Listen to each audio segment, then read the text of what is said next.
धानक का मतलब होता है जैसे कि जो सूत से कपड़े बुनते हैं उनको धानक कहा जाता है। काशी में कबीर साहब ने धानक की भूमिका निभाई।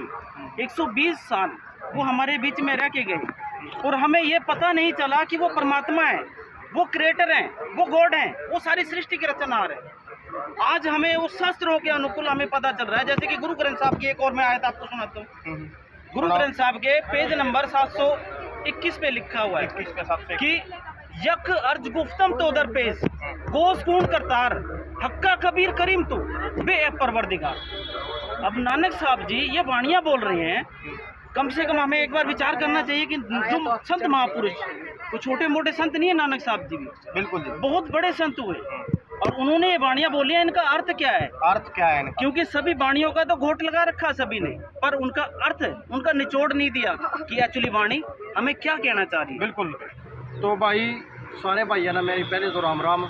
और मना एक पूरा एक भाई मिला जो एक सवाल था भाई जनता का, भाई जो संत रामपाल जी महाराज है जो आम संत है, भाई क्या संत रामपाल ही पृथ्वी पर संत है, भाई यही भक्ति बतावा चाहे भाई इन आज अंतर पूछेंगे भी ऐसा अंतर क्या है। एक मेरे को भाई मिला, क्या नाम है जी आपका? ये दास का नाम राजेंद्र है। हाँ जी। और मैं अम्बाड़े से बिलोंग करता हूँ। अच्छा, अम्बाड़े से जी। थोड़ी आगे करना है कि जो और संत है और जो संत रामपाल जी महाराज है, इनमें क्या अंतर है? अंतर देखिए, आज के टाइम में ना तो किसी ने शास्त्र देखे, हवाला सभी शास्त्रों का देते हैं कि शास्त्रों में ऐसा लिखा है, शास्त्रों में वैसा लिखा है, शास्त्रों में ये लिखा है, बट किसी ने खोल के नहीं दिखाया कि शास्त्रों में एक्चुअली लिखा क्या है। खोल के दिखाया मतलब संत रामपाल जी महाराज ने दिखाया। संत रामपाल जी महाराज जी एक ऐसे संत है पृथ्वी के ऊपर, मैं कहता हूँ ये मैं चैलेंज के साथ कहता हूँ, पूरी पृथ्वी के ऊपर, पूरी पृथ्वी के ऊपर एक संत रामपाल जी महाराज जी ऐसे संत है जिन्होंने शास्त्रों को खोल के दिखाया और एक एक अक्षर को उंगली पे ऐसे उंगली रख के पढ़ाया उन्होंने कि देखो बच्चों, शास्त्र तो ये कह रहे हैं और आप क्या साधना कर रहे हो। क्योंकि हम सभी दुखी होते हैं तो भगवान को याद करते हैं और भगवान को याद करते हैं। अब सत साधना ना मिलने के कारण वो हमारे दुख झोंके तो हमारे ऊपर पड़े रहते हैं। अगर हम सत भक्ति करेंगे, शास्त्र अनुकूल साधना करेंगे, जैसे कि गीता अध्याय 16 श्लोक 22 और 23 में कहा गया है कि अर्जुन शास्त्र विधि को त्याग कर जो मनमाना आचरण करते हैं, मनमाना आचरण करते हैं, उनको ना तो कोई लाभ होता है, ना ही कोई सिद्धि होती है, ना ही उनकी गति होती है। तो संत रामपाल जी महाराज जी एक ऐसे संत हैं जिन्होंने शास्त्रों के अकॉर्डिंग भक्ति बताई और एक नई दिशा दिखाई, जिसके अकॉर्डिंग लाखों करोड़ों लोगों के नशे छूट रहे हैं। जो हमारी कुर्तियाँ थी आजकल दहेज प्रथा और अन्य कई तरह की बहन बेटियों को प्रताड़ित किया जाता है दहेज के नाम पे, वो सभी छुड़वाई। और आज एक जैसा मैंने देखा है संत रामपाल जी महाराज जी के शिष्यों में एक ऐसा मतलब अनुभव, एक अलग ही मतलब उनमें ताजगी दिखती है कि हाँ, दूर से देखने से पता लग जाता है कि ये हैं वो संत, ये हैं वो भगत। ऐसा हमें समाज चाहिए। अच्छा, तो मेरा एक सवाल का और जवाब जी दिए भाई। जैसे मतलब ये लोग को हाँ भी संत रामपाल जी महाराज हैं, ये ब्रह्मा विष्णु में इसकी भक्ति छुड़ावा भी, यह बात झूठ है, सच है? नहीं, ये एकदम गलत है सिरे से। संत रामपाल जी महाराज ना तो किसी की भक्ति छुड़वाते हैं, उन्होंने सिर्फ सत भक्ति बताई। क्योंकि एक वाणी आती है कि ब्रह्मा विष्णु कमल दल बसे, कहते हैं कि ये तीनों देवा कमल दल बसे, ब्रह्मा विष्णु महेश, प्रथम इनकी वंदना फिर सुन सतगुरु उपदेश।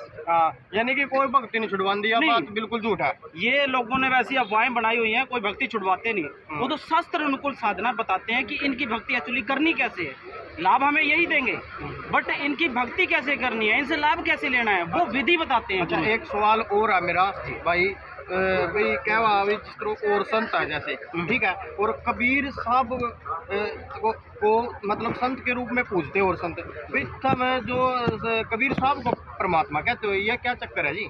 देखिए, कबीर साहब जी ने इतने दोहे बोले, बीजक एक कबीर साहब नाम से ग्रंथ है कबीर सागर, ना तो किसी ने उसके बारे में कुछ खुल के बताया हमें। आज संत रामपाल जी महाराज जी ने उसके बारे में खुल के बताया हमें कि देखो कबीर सागर ये कह रहा है और हमारे 4 वेद ये कह रहे हैं और अन्य जो शास्त्र है वो ये कह रहे हैं कबीर साहब परमात्मा है। कबीर साहब को गुरु ग्रंथ साहब के अकॉर्डिंग आप ले लो। गुरु ग्रंथ साहब की आयत पेज नंबर 24 उसमें स्पष्ट लिखा है कि एक स्वान दुई स्वानी नाल भलके पोके सदा ब्याल कूड़ शुरा मुठा मुर्दार ए ताणक रूप रेहा करतार। मैं पत की पंद न विरनी की कार ओ विगड़ रूप रहा विकराल, तेरा एक नाम तारे संसार, मैं यह आस एहो आधार रहा, फाही सुरत मलुकी वेश ए ठगवाड़ा ठगी देश, खरा सियाणा बहुता पार धानक रूप रेहा करतार। अच्छा, जो भाई जो कई बार माना भी सुना भाई धानक रूप रेहा करतार, इसका क्या मतलब है जी? देखो जी, धानक का मतलब होता है जैसे कि जो सूत से कपड़े बुनते हाँ हैं जी। उनको धानक कहा जाता है। काशी में कबीर साहब ने धानक की भूमिका निभाई, 120 साल वो हमारे बीच में रह के गए और हमें ये पता नहीं चला कि वो परमात्मा है, वो क्रिएटर हैं, वो गॉड हैं, वो सारी सृष्टि के रचनहार है। आज हमें उस शास्त्रों के अनुकूल हमें पता चल रहा है, जैसे कि गुरु ग्रंथ साहब की एक और मैं आयत आपको सुनाता हूँ। गुरु ग्रंथ साहब के पेज नंबर 721 पे लिखा हुआ है 21 के हिसाब से कि यक अर्ज गुफ्तम तो दर पेश गोस कून करतार हक्का कबीर करीम तू बे परवरदिगार।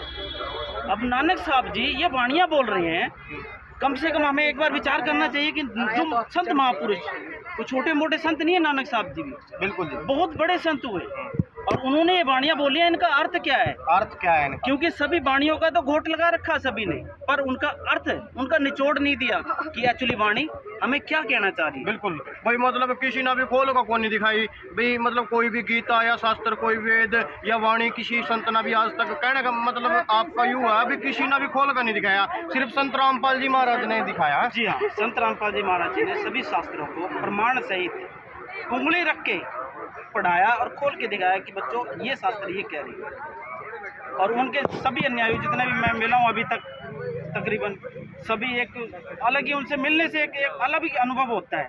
और बाकी और संतों के जैसे कि राम रहीम जी हो गए, ब्यास डेरा ब्यास से हो गए, ये अनिरुद्ध आचार्य हो गए और एक देवकी नंदन ठाकुर, इनके सभी जैसे लगता है कि अभी कुछ बात अगर उनसे पूछो शास्त्रों की तो वो ऐसे लगता है जैसे अभी खाने को आ जाएंगे। और जब उनसे संत रामपाल जी महाराज जी के शिष्य से किसी से हम चर्चा भी करते हैं तो वो एकदम इतने प्यार से, जैसे कि कबीर साहब ने वाणी बोली हुई है कि ऐसी वाणी बोलिए मन का आपा खोए औरों को शीतल करे आप वो शीतल हो, तो वो शीतलता उन संत रामपाल जी महाराज जी के शिष्यों में वो नजर आती है और किसी में नहीं आती, और किसी में ऐसा हमने अभी तक अनुभव नहीं किया। आज मेरी एज तो 32 साल है तकरीबन, अभी तक मैंने किसी को ऐसा देखा नहीं। जो मतलब जो आपने जिसका नाम लिया है जी जी, अनुदाचार्य का, उसके पास तो बहुत भीड़ लगती है। देखो जी, भीड़ लगती है, पर उन्होंने कभी जैसे संत रामपाल जी महाराज जी का हमने सत्संग देखा, जैसे वो दिखाते हैं हर चीज़ को एकदम सीरियल वाइज दिखाते हैं कि देखो वेद ये क्या कह रही है, गीता क्या कह रही है।